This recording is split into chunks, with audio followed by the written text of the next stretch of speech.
Hola, buenas noches. Como ya os comenté en el texto anterior sobre 3 ensayos de una teoría sexual, había algunos textos que se habían quedado por profundizar y desarrollar, ya que son textos que aparecen a posteriori para agregar nueva información que él descubre o encuentra que se ha dejado sin decir de estos 3 ensayos. El primer agregado de estos 3 ensayos de una teoría sexual sería el texto de la organización genital infantil. Bueno, hay muchos textos agregados, pero vamos a tratar algunos de ellos. El primero, que es la organización genital infantil, aquí Freud lo que nos habla es que en la primera infancia sí que se produce un primado genital, pero que esto se produce solo sobre un solo genital, que es el masculino, no sobre el femenino, por lo que dice que habría que hablar más sobre un primado fálico que sobre un primado genital. El falo sería el pene. ¿Por qué dice esto? Pues dice que el niño, al crecer, piensa que todas las cosas tienen pene, tanto los objetos del mundo exterior como los seres vivos. Así, en la primera oportunidad que él tiene para poder ver un genital femenino, bien en su madre, bien en una hermanita, al principio dice que el niño se miente y dice ver un pene o verlo muy chiquitito y pensar que con el tiempo crecerá. Al final dice que esto lo resuelve pensando que hubo un pene, pero que este pene se perdió o se transformó a través del complejo de la castración. Y bueno, ¿qué es la castración? Que es muy recurrente en Freud. Pues la castración sería el miedo que tiene el niño a la posibilidad de perder su pene por entregarse a emociones prohibidas o rechazadas por los adultos, como bien podría ser el incesto o la masturbación. Así dice que para los niños entonces todos los seres que son castrados son despreciables, pero no todas las mujeres son despreciables, puesto que su madre no lo es. Entonces algunas de ellas no lo son y en este grupo siempre entraría su madre. Cuando el niño descubre que el fenómeno del nacimiento, piensa que su madre perdió el pene a través del proceso de dar a luz. Cuando se da cuenta y al final acepta que su madre no tiene pene, es cuando se conforma la sexualidad adulta. Y antes no se produce porque los genitales femeninos no están construidos en el psiquismo. Y nos habla de 4 oposiciones en el desarrollo de la sexualidad infantil. El primero de ellos sería sujeto nosotros, objeto las cosas del mundo exterior. La segunda oposición sería el ser activo y ser pasivo. Aquí podemos poner como ejemplo el sadismo-masoquismo. En el sadismo, de forma activa, se busca infligir daño en los objetos del exterior o en las personas. Entonces, cuando se da cuenta que en la vida social esto le va a traer muchas consecuencias, muchas veces pasa de la forma activa a forma pasiva, el masoquismo, que es buscar objetos del exterior o personas que le inflijan daño a uno mismo. La tercera oposición sería, o polaridad, sería el genital masculino vs la castración en el niño. Y por último, la cuarta oposición sería el desarrollo de la masculinidad y feminidad que se produce ya en la vida adulta.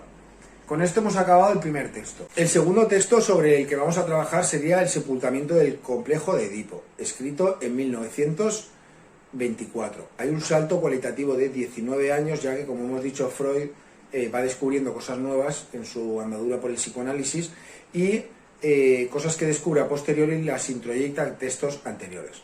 Aquí lo que nos va a hacer es una distinción en el desarrollo entre el niño y la niña desde la época fálica.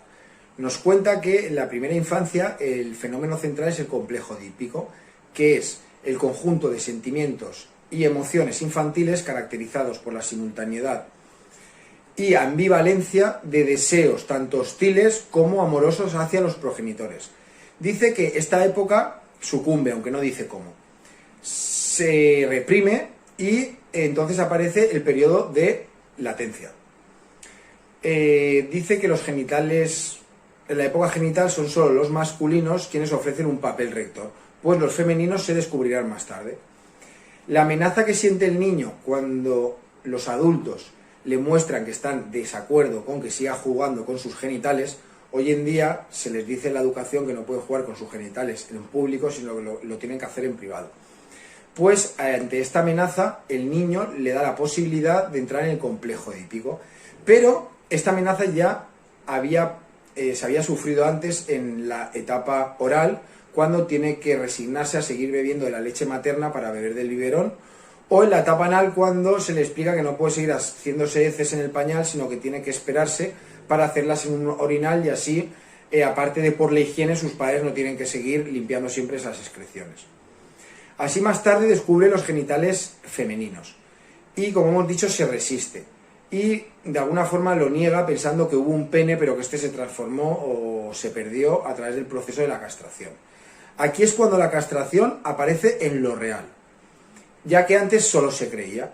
Y la descarga de excitaciones en el complejo edípico se hace siempre por masturbación y ofrece al niño dos formas de descarga. La primera sería la activa, que es identificándose al padre para poseer a la madre, y en la segunda sería la pasiva, para identificarse con la madre para ser poseído por el padre.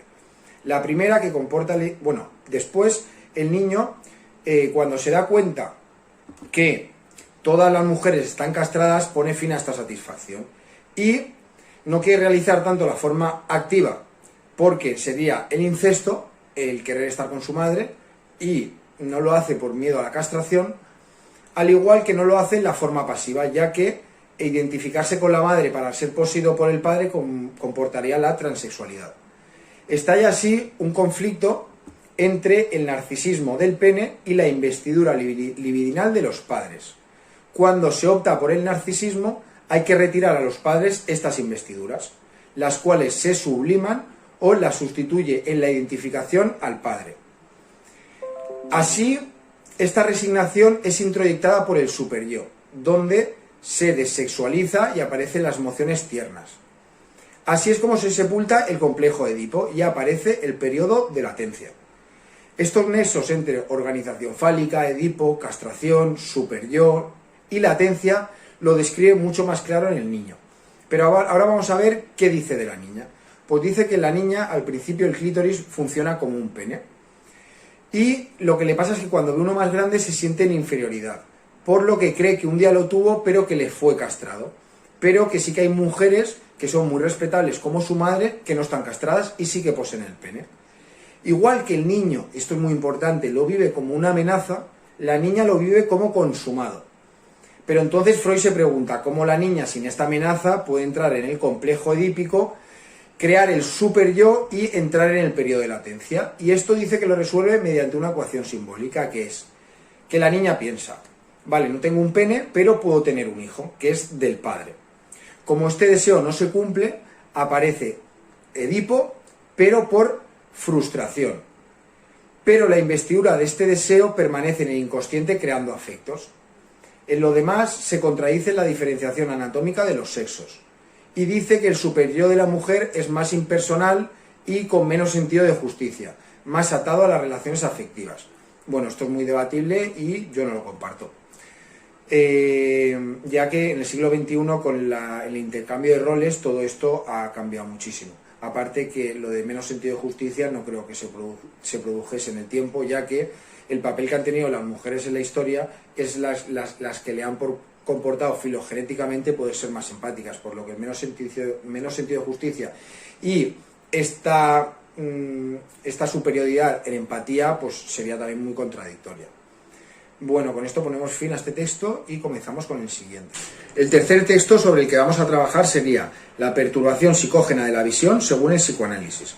Aquí nos empieza a hablar de los histéricos y dice que aquí ve cómo la ceguera se produce por autosugestión y de manera espontánea. En cambio, en hipnosis se dan cuenta que para que se produzca una ceguera es el hipnotizador, a través de una representación instalada desde fuera, la que produce esta ceguera. Así, en ambas, la representación es tan intensa que se convierte en efectiva realidad, como pasa en las alucinaciones o en las parálisis. Pero necesitamos aquí del concepto de inconsciente para explicar cómo, cuándo y en qué condiciones se va a producir esta sustitución. Excitaciones en el ojo mostraron que el histérico era ciego solo para lo consciente, pero que en la inconsciencia seguía evidente. Los franceses dijeron que esto se produce a través del proceso de la disociación, cuando se diluyen los nexos del acontecer anímico, por lo que los procesos inconscientes no se continúan hasta lo consciente.